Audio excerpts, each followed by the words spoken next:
गोरगरिबाचे हे पैसे या बाईने कष्ट केलेत आणि तिचे लाईट देतो म्हणून बोकड खाला देवराम लांडे साहेब असा आरोप केला एवढा गंभीर. साहेब काय आहे हे नक्की? त्याला विचारा प्रश्न नाही तर मला घ्या स्वतः त्या देवऱ्या लांडेच्या समोर. स्वतः मी येते त्याच्या समोर आणि ह्या नवऱ्यानं मला म्हणतं 4,000 दिलं आणि 4,500चा बकऱ्या घेतलाय. आणि किती रुपये रोज आहे तुम्हाला? तिकडे बा कधी 500 असतोय कधी 450. आणि किती वाजता जाता कामाला? इथून ना माझ्या बा मी 6:30च्या आत 6 वाजता ते रस्त्यावर जायला त्या गाडी. पहाटे 6ला? हा. उठतं किती वाजता मग? 4 वाजता. मग 4 वाजता उठायला आमचा दोघा नवरा बायकोंचा स्वयंपाक मी करायचे.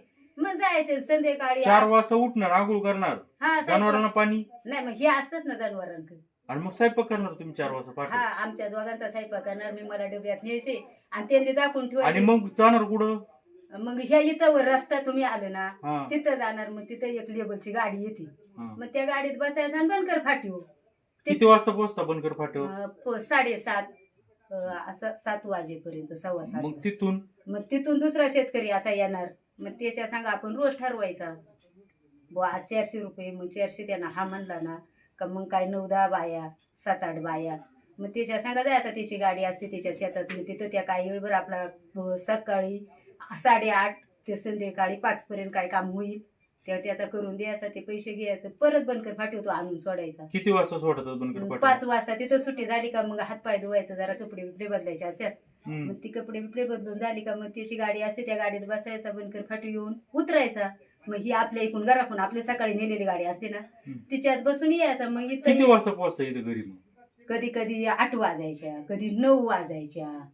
मग बरीच लई लोक असतात ना 60-70 पिकअप मध्ये. कोण कुठं गेल्याला कोण कुठं. मग सगळी दाटी वाटत येणार तुम्ही? हा उभा राहायचा असं जाऊन त्या गाडी मध्ये खाली बसायचं. आणि रात्री 8-9 वाजता इथं पोहोचले स्वयंपाक पाणी मग जेवण? मी सांगते ना बा 8ला जर गाडी तिथं 8:30ला आली ना रस्त्यावर तर मग मायाक बारीकसा तिथं फोन येईल. त्याला काही बिलस बिलस नाही मी कधी मारीत. पण मग आहे इथं फोन आहे. हा हा हे काय इथं आहे. मग ह्यो फोन मी सांगा मित्रांनो टॉर्च लाईट चालू आहे म्हणून हे दिसतंय. टॉर्च लाईट बंद केल्यावर काय होते बघा. सांगा ह्यो फोन मी घेऊन जायचे. मग त्या मानवरा बरोबर 6:30ला मला याच्यावर फोन करायचे. पुढं गाडी आले. मग आता इकडे निमगिरी पारगाव असे आले का मी सांगायचे ना. मग ते इथून दार लावून मला तिथं रस्त्यावर ही बॅटरी नाही का इथं लाल बॅटरी पडली हा ही बॅटरी घेऊन रस्त्यावर येणार. मग दोघा जण आम्ही इथं घरात येणार. मग दार उघडणार. जर हा बल्ब पकडून चार्जिंग करून आणलेला असला तर ठीक आणि नसला तर मग हेरी बाई पंती नाही का याच्यामध्ये तेल वतायचा गोडे तेल हेरी वाटे आहे तिला आणि मग ती लावायची. मग मी थोडा आम्हाला चिया करायची आणि मग तिथून पुढे स्वयंपाक करायचा आणि खायचा झोपायचं. मग आता काय सांगू माझ्या बघलं जसा जसा घडत आहे असाच परपंच मी आता पोहोच चालवलाय. आणि मग स्वयंपाक इथे किती वाजता करतात? 8-9 वाजता पोहोचलो.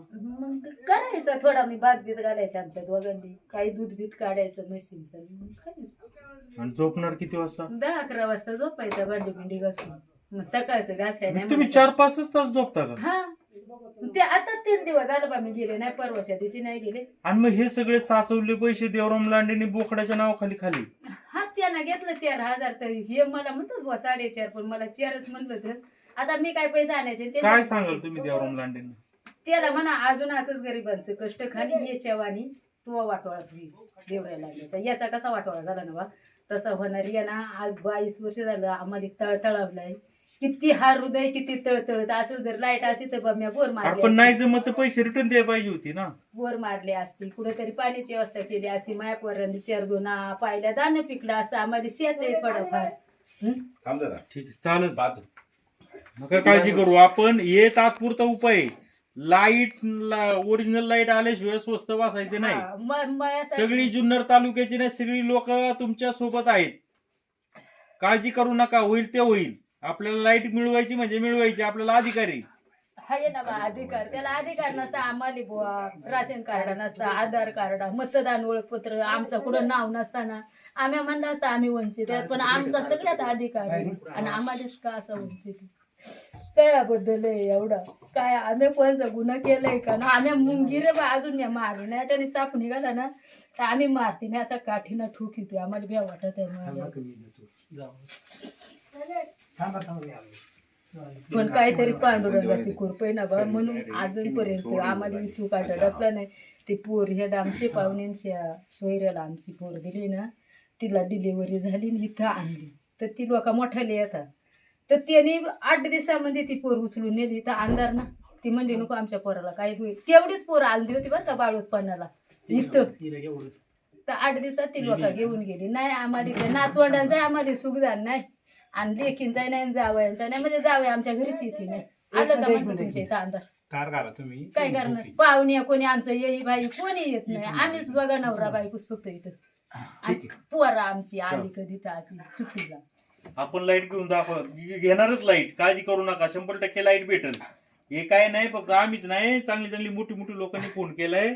मोठमोठ्या अधिकाऱ्यांनी पुढाऱ्यांनी फोन केला. ते कॉन्टॅक्ट करतायत. कोणत्या परिस्थितीमध्ये लाईट मिळणार म्हणजे मिळणार. आता आला पाणी आणि आता नाही ते आम्हाला उभं करता येत नाही. म्हणजे माग तेच पुढचे एवढं नको करू. फक्त आम्हाला जरा उजेडाचं दिवस द्या. मस्त माई भाऊजई उभी राहिली त्या निवडणुकीला. पण काय कोण कोणाच आहे बा मग भाऊ मस्त पैसे अडक्यावालं. पण कोण आजकाल हाय गरीबाचा बलिदान कोणी. तुम्ही कुठून आलंच बिचाऱ्या. मग तुम्हालाच मी भाऊ माने. फक्त मला उजेड द्या. आले हो हा मार्ग मी दुसऱ्या हा आले ना नातवंडाबा ती नाती एवढी अशी डोळ्यात उभी राहते. ती सुनबाई एक दिवस घेऊन आली होती. मी म्हणला गा आण मला नाही टाइम भेटत घेऊन पोरगा आली का. ठीक आहे जाऊ दे. तिला ती वायर बांधा चांगल्या. तिला घरात प्रवेश केला नाही माली. करू सगळे प्रवेश करतील. लाईट येऊ दे सगळी येतील. अंधार माली आणि तिथूनच बसले त्या खाटवर. तिथून सुटली नाही पाहिजे बरं का परत. पण ती आतमध्ये आली नाही. मग काय रे मला पोराय देवाना देऊन काय उपयोग.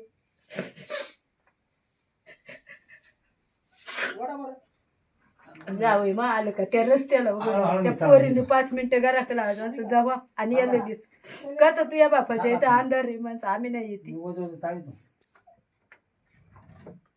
देवाना काय रे माझ जीवन मला तरी मारून मी मेले ना म्हणजे मग इथं कोणी येणार आहे नाही.